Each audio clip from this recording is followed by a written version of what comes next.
Welcome back to my YouTube channel. It started like most days for Mark, a part-time coin collector with a keen eye and a passion rooted deep in childhood memories of thumbing through his grandfather's cigar box full of copper and silver. On a quiet Tuesday, he was sorting through a recent haul from a flea market just outside of Roanoke. Most of it was ordinary. A few wheat pennies, some steak quarters. Nothing to write home about. But then, there it was. A 1990 US 1-dime coin, face up. Roosevelt's profile dull under years of grime. But something about it refused to blend in with the rest. Mark turned it over, held it under a magnifier, and frowned.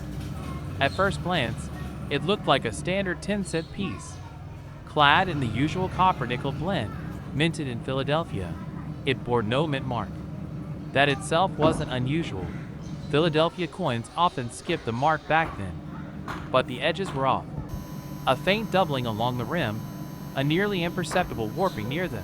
Liberty, and something else. A ghost-like blur on the torch's base on the reverse. Not a scratch. Not damage. Something intentional gone wrong. This wasn't a coin that screamed its error. It whispered it, which made Mark's hands tremble slightly as he fetched the reference books. He spent hours flipping through grading manuals, online forums, and archived mint reports. No mention. Not a single authoritative source confirming a known 1990 dime with these characteristics. But instinct told him something was there, hiding behind decades of oversight. The 1990 dime was supposed to be unremarkable. In that year, over 1 billion dimes were struck across the nation. It was business as usual. George H.W. Bush had just taken office. The Gulf crisis was mounting tension, but in the U.S. Mint, dimes rolled out with quiet efficiency. No commemorations. No redesigns. A plain, production-heavy year. The kind of coin people lost in couch cushions or dropped in vending machines without a second thought. Yet, this one didn't belong. Mark remembered how errors from that era were mostly mechanical, off-center strikes, broad strikes, clipped planchets. But this bore hallmarks of a design flaw. Subtle, possibly overlooked during quality checks. He took a risk. He sent it to a third-party grading service, his heart beating in uncertain rhythm for weeks. When the envelope arrived, he stared at it for several minutes. The report was typed cleanly. 1990 Roosevelt dime, reverse design misalignment. Partial torch fade. Rim doubling. UNC details. Then one line, unconfirmed mint error, extremely rare. Potential first known specimen. Asterisk asterisk, he didn't sleep that night. News of the coin began to spread slowly, like an ember catching on dry grass. Forums buzzed. Theories blossomed. Some speculated a temporary die misalignment. Others guessed an experimental die test, never meant to enter circulation. But no official record supported it. The mint remained silent, as it often did in cases of unofficial anomalies. It only deepened the mystery. At first, the coin was valued modestly. A few $100s, perhaps. Enough to be noteworthy but not headline-worthy. But as chatter persisted, as comparisons to other mint oddities gained traction, the figure grew. The first offer came in from a private buyer, $800. Then a small auction house placed a $1,500 estimate. Still, Mark held on. Then came the twist no one saw coming. A retired mint employee, anonymous, speaking through a collector liaison, came forward. He claimed that in early 1990, there had been a brief, undocumented experiment with a new reverse die design. A modification intended to increase the coin's lifespan and strike clarity. The plan was shelved due to budget constraints, and all test strikes were supposedly destroyed. But someone, somewhere, had slipped one into a circulation batch. Mark's dime, according to this insider, or the ghost of that experiment. The faded torch base wasn't an error. It was a design alteration, one never officially released. The rim doubling? A result of early-stage die tests using legacy collars. That coin was a specter from a path not taken. Suddenly, the story shifted. The value wasn't just about rarity anymore. It was about what could have been. A what if minted in metal. Collectors began calling it the Ghost Torch Dime. Speculation skyrocketed. Prices danced. One bidder, reportedly representing an East Coast numismatic museum, floated a number north of $10,000. And still, Mark hesitated. He kept the coin locked away, but not hidden. He let it travel. Carefully curated showings at expos, brief exhibitions behind thick glass. Wherever it went, it drew crowds. Not for its shine, but for its story. A story of oversight, of mystery, of one coin slipping through the cracks of bureaucracy to whisper of a forgotten decision. Then came an even stranger revelation. Months after the coin's fame, another dime surfaced. This one worn, found in a pocket full of change by a teenager in Oregon. It shared the same reverse anomaly. Faint torch fade, rim oddities, though less pronounced. Analysts confirmed it. A second ghost torch. This second appearance appended everything. It wasn't a one-off. It was a trace of a short-lived, undocumented production. The mint still refused comment, sticking to policy. No official recognition. No public confirmation. But behind the silence, the collector's world stirred. A market formed around the whisper. Coin experts began scrutinizing 1990 dimes with renewed vigor. Some reported variations, none as pristine as Mark's, but enough to suggest a tiny, unintended series had entered the economy unnoticed. Perhaps a roll. Perhaps just a handful. Mark's coin, still the finest known example, took on mythic value. It became less about the metal and more about the anomaly's ripple effect. At auction in early 2025, after long deliberation and mounting interest, it sold for $38,000 to a private collector in New York. The final price wasn't just about condition. It was the price of secrecy, of legacy, of a mistake made in silence and revealed in fragments. Yet Mark never truly let go. He kept a high-resolution replica, framed beside the grading report, a reminder of the moment a coin whispered its secret, and the world finally listened. And even now, with the original safely tucked away in a vault somewhere in Manhattan, coin hunters still scan their change, hopeful. They turn over every 1990 dime, squinting for a faded torch, a doubled rim, listening for the whisper. In 1973, the United States Mint operated with a quiet hum of consistency. The Roosevelt dime, by then a familiar face since its 1946 debut, rolled off presses in Philadelphia, Denver, and San Francisco with unerring uniformity. There were no commemorations that year, no sweeping changes. Just coins, millions of them, minted to meet the demands of a growing, inflation-worried economy.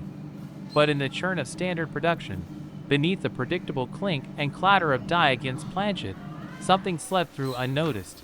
Nearly 5 decades later, on the worn wooden desk of a retired history teacher in Dayton, Ohio, a discovery would slowly begin to unravel the assumptions of 1973's minting precision.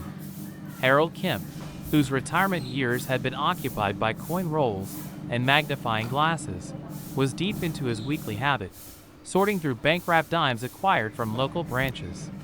He wasn't chasing anything specific, just the thrill of the find. A silver edge, a double die, anything to stir his quiet evenings. And then came the odd 1.AT first. It didn't shout for attention. The coin bore the expected date, 1973, and lacked a mint mark, suggesting it hailed from Philadelphia.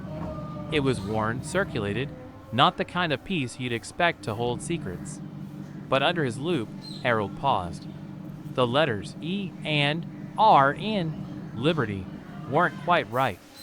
A subtle stretching, a distortion. And then, on the reverse, a hairline split along the base of the torch. Not a crack. Not damage. A flaw, mint-made. But how? Harold pulled his reference guides closer. The red book yielded nothing unusual. Neither did his older editions of error catalogs. He scoured coin forums, uploading high-resolution images. Responses trickled in, skeptical at first, then curious. One user noted it resembled a misaligned die strike, but too clean. Another pointed to possible over-polishing of the die. Still, it didn't match any known 1973 errors. It was something else. Driven by a hunch, Harold sent the coin off to a third-party grading service, not expecting much. Perhaps a mild anomaly, maybe a few extra dollars in value.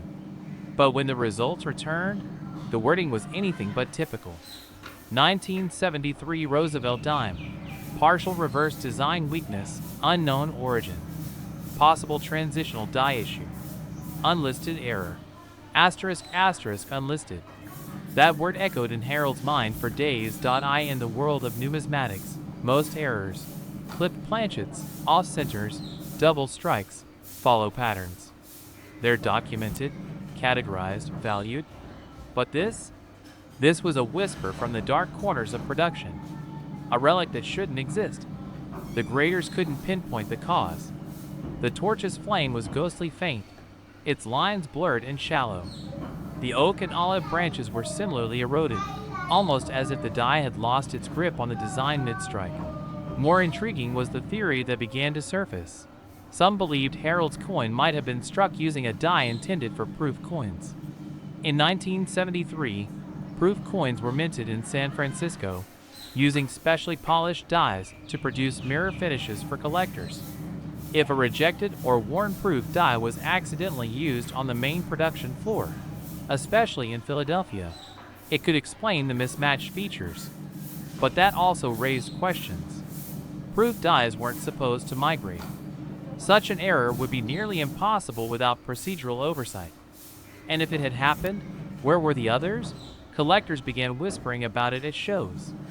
A few tried to replicate Harold's find, combing through rolls of 1973 dimes. None matched the odd ghosting. His coin, despite its wear, remained unique. A few error specialists reached out, requesting it for study. One even offered $900 for it, sight unseen. But Harold declined. He wasn't ready to let go. As the years passed, and word continued to spread, the coin's status evolved. A second example surfaced, barely visible, even more circulated, with only faint hints of the same torch flaw. It confirmed the original wasn't a fluke, but rather a trace of something larger, something lost in the shuffle of 1973's minting routine. That second coin, though heavily worn, sold at auction for $200. And with that, Harold's dime shifted categories.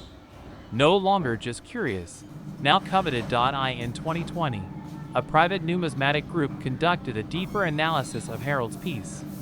Using scanning electron microscopy, they confirmed microabrasion patterns consistent with early-stage die fatigue, possibly from a proof die repurposed without proper retirement. The findings remained unofficial, but they gave breath to the legend. Theories blossomed. Some believed a small batch of coins, maybe just a handful, were struck in error during a shift change, a miscommunication between departments.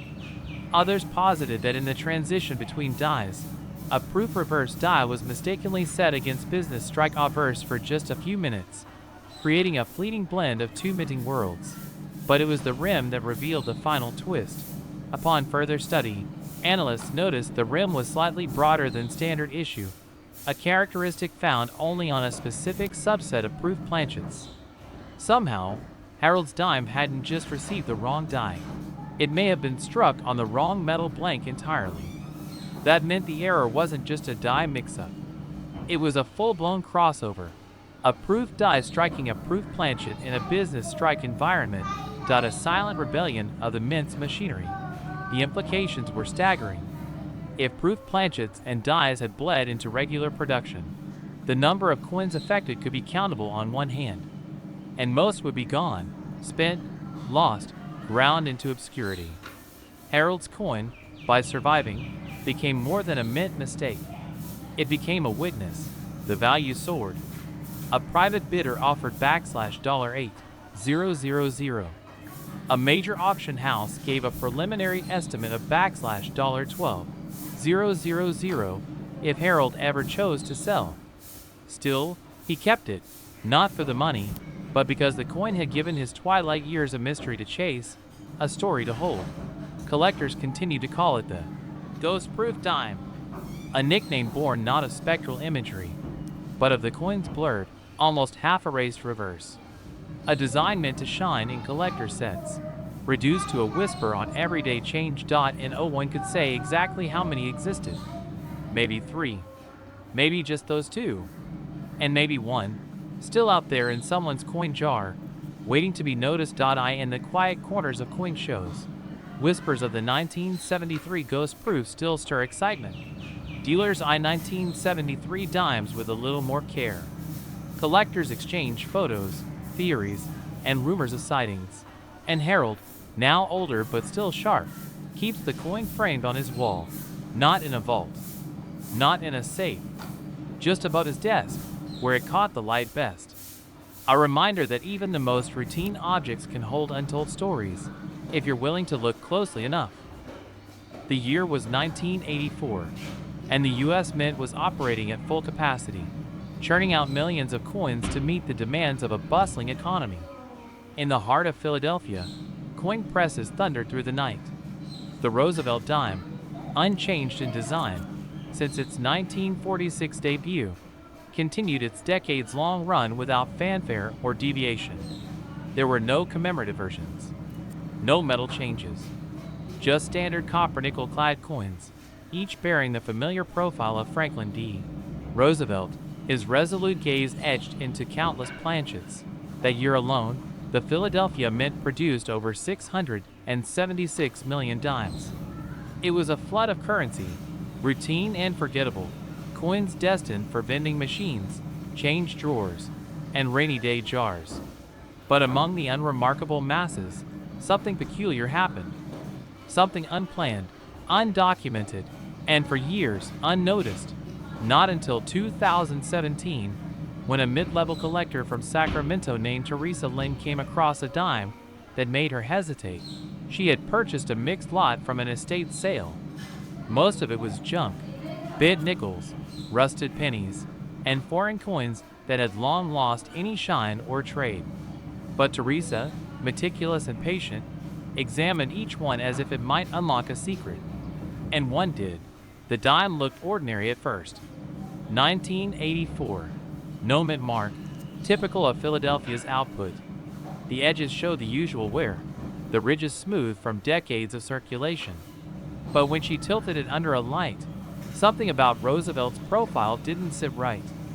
His eye, normally crisp and set within the curvature of the forehead, looked strangely sunken. And then, the mouth, slightly open, just enough to register as odd. On the reverse, the torch stood as expected, flanked by olive and oak branches. But the flame was misshapen, blurred, as though it had melted. Teresa blinked and looked again. No, not melted, flattened. She pulled out her loupe and leaned in. The inscriptions were off-center, but just barely. The E pluribus unum, was thinner than it should be. And the word dime? There was doubling along the base. Not a shadow. Not where. A true doubling. She scoured her error guides, expecting to find a match, a listing, maybe a note in an obscure volume. But 1984, it seemed, had gone undocumented. There were no major known errors from that year, no official mint releases identifying misstrikes or die varieties. She posted high-resolution images to a coin forum, hoping for validation. Responses came quickly. Some dismissed it as post-mint damage. Others grew curious. A few seasoned members leaned in and asked for better angles, specific shots of the rim, the motto, the flame. One by one, doubt gave way to intrigue. Then, a veteran collector named Harris McKinney made a quiet observation. That reverse looks like a Type B. Type B? Teresa's hands went cold. In dime collecting, the term Type B reverse refers to a reverse design intended for proof coins. Sharper detail, different spacing, and a distinct leaf and torch configuration. These dies were not supposed to be used for circulation strikes. But every so often, in rare instances, a proof reverse die would accidentally make its way onto the wrong floor. It had happened in quarters, in nickels. But dimes? If Harris was right, Teresa's dime had been struck with a proof reverse die on a standard circulation planchet. A hybrid, a ghost. She sent the coin to PCGS for verification. Weeks passed. Then the call came. The grader's tone was cautious, but unmistakably excited. They confirmed it. 1984p Roosevelt dime, type B reverse. Proof die used in circulation strike. The first documented example from that year. The label alone sparked a frenzy. At first, the coin's value was speculative. Some pegged it at $300, others ventured higher. But within 6 months, as word spread and the listing was entered into formal era registries, offers began to climb. A collector in Florida offered $1,500. Then an online auction pulled in a bid of $2,100 before Teresa pulled the listing, uneasy with how quickly it was escalating. More collectors began hunting. 1984 dimes, once ignored, became the subject of deep scrutiny. Roll hunters opened thousands, searching for the telltale signs, the sharp inner leaf, the spacing of the letters, the flattened flame. 2 more surfaced within a year. Both circulated, both exhibiting similar traits, but neither as well preserved as Teresa's. With multiple examples now known, the coin's identity solidified. It wasn't a one-off error. It was a mint mistake repeated, perhaps for a few hours, perhaps less. A single proof die, perhaps miscatalogued, slipped into regular production in Philadelphia. It struck an unknown number of dimes before being caught or retired. No one at the mint commented. The record showed nothing.